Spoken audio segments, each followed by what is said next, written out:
So I boldly raised my hand and I just asked him point blank, how do I get that negative brain to look like that positive brain?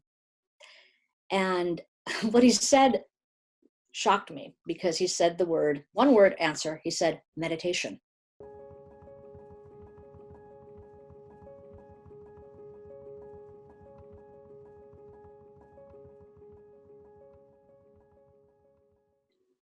All right, welcome back. What I'd like to talk to you about is mindfulness training.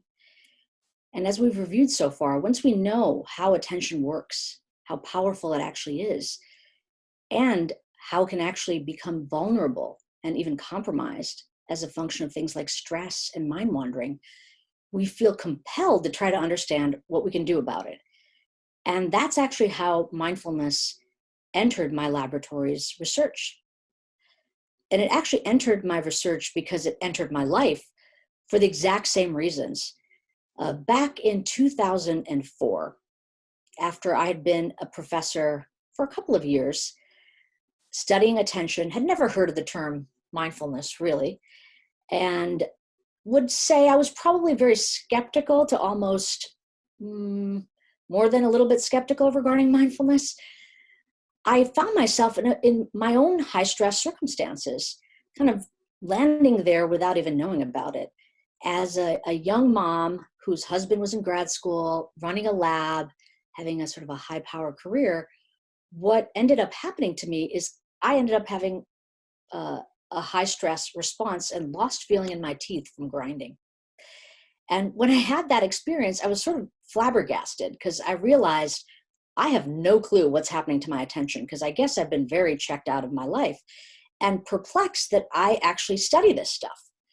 So I remember thinking there's got to be a way I can kind of retrain my mind so that I can feel better.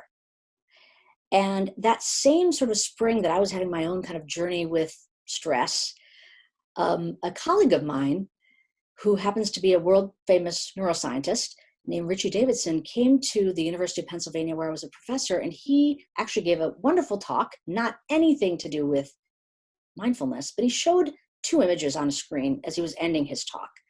One was of a brain scan of somebody experiencing a very negative emotion. And we, unfortunately, the way we do these kinds of experiments in the lab is we bombard people with negative emotions, sort of the way I was describing to you of showing them scene after scene of bad events from the news. It can reliably show a brain profile of a negative mood.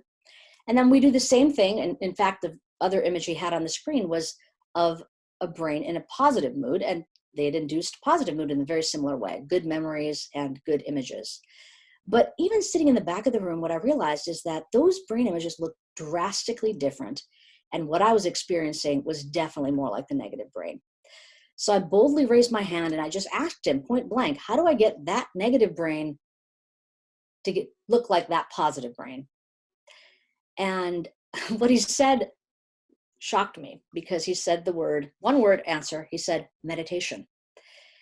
And I remember kind of doing a double take, like, did he really say that? Does he know where he is? This is a scientific lecture. We don't use those words, right? So it's a little bit of my own skepticism, my own bias against that term. And it was not in the field at all. Nobody was actually even studying this. Or maybe back in the 70s, there were some studies done on it, but really nothing recent that had been done about it. But it kind of gnawed at me that he said this. And I, of course, respect him dearly. I had a chance to actually talk to him later that day. And he told me about some of the very exciting work they were doing in long-term mindfulness practitioners, long-term meditators regarding brain changes that happened.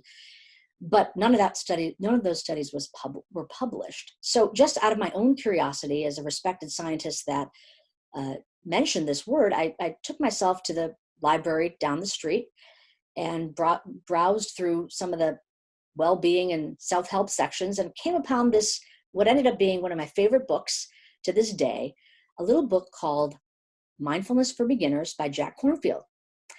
And I just thought I'd check it out and started following the practices in that book.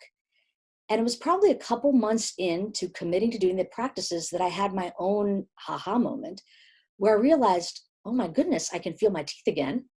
I've returned to being an engaged spouse and a more compassionate spouse, a more connected mother, And I actually, none of the external circumstances of my life, my stress level and demand hadn't really changed, but I was much more embodied and actually filled with much more joy than I recall experiencing over probably the 6 to 9 months before that.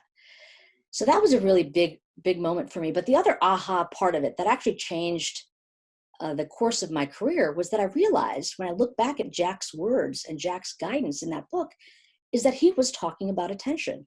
He was talking about attention and training attention in a way that I had just never encountered in my professional life.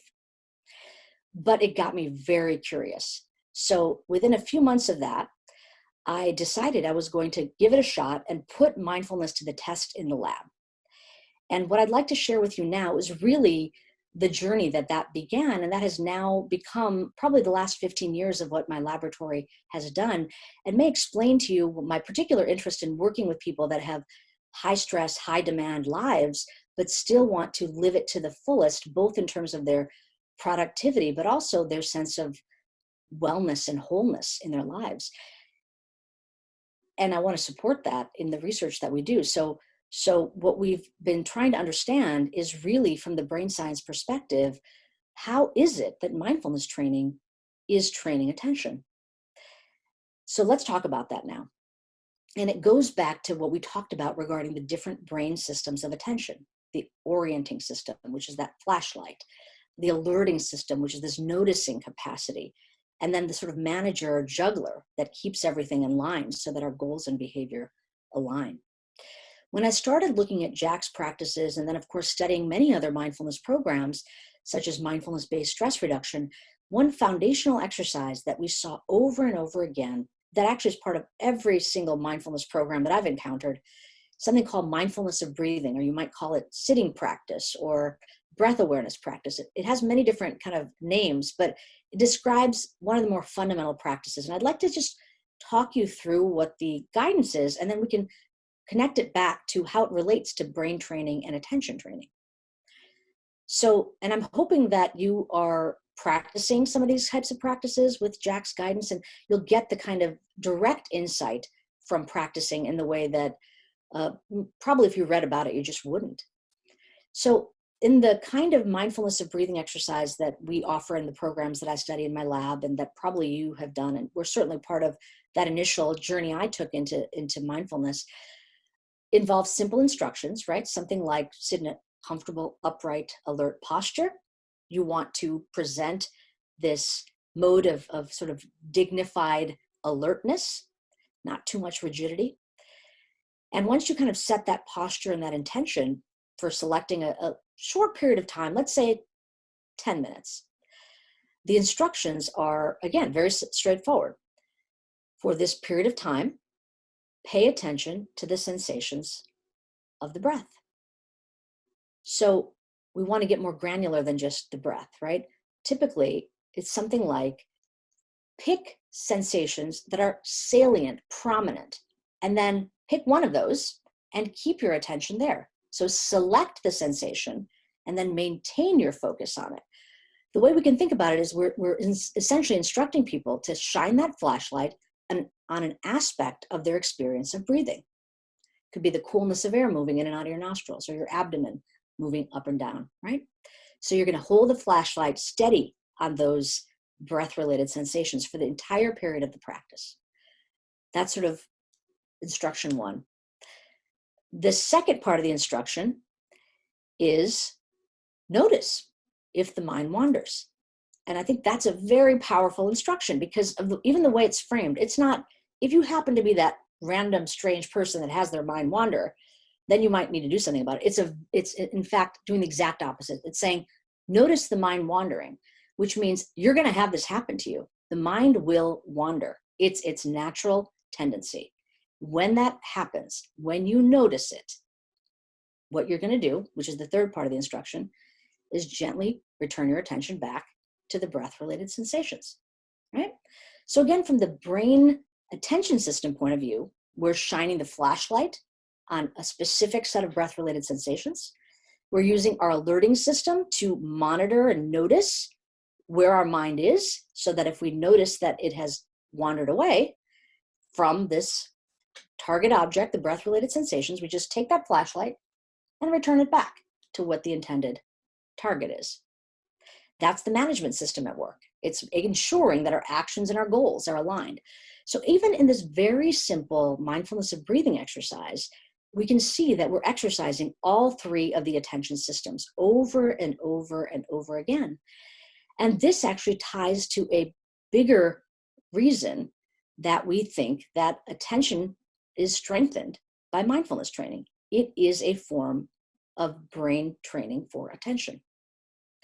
And I want to just say one other aspect to this, because often when people begin doing a mindfulness of breathing exercise or any mindfulness program and set of exercises, there might be a twinge of kind of resistance to them, meaning you've committed to doing it, you see that there's a value, you trust that the science is there that suggests it's worth your time, but it may not be obvious of how it relates to your life.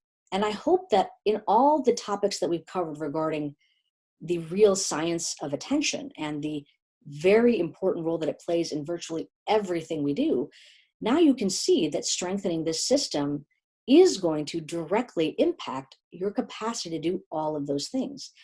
And when attention is compromised because of stress, we're going to be able to keep it strong even in the face of stress, keep it resilient and protected so that those capacities remain with us, even though the circumstances, if we did nothing at all, might degrade these capacities.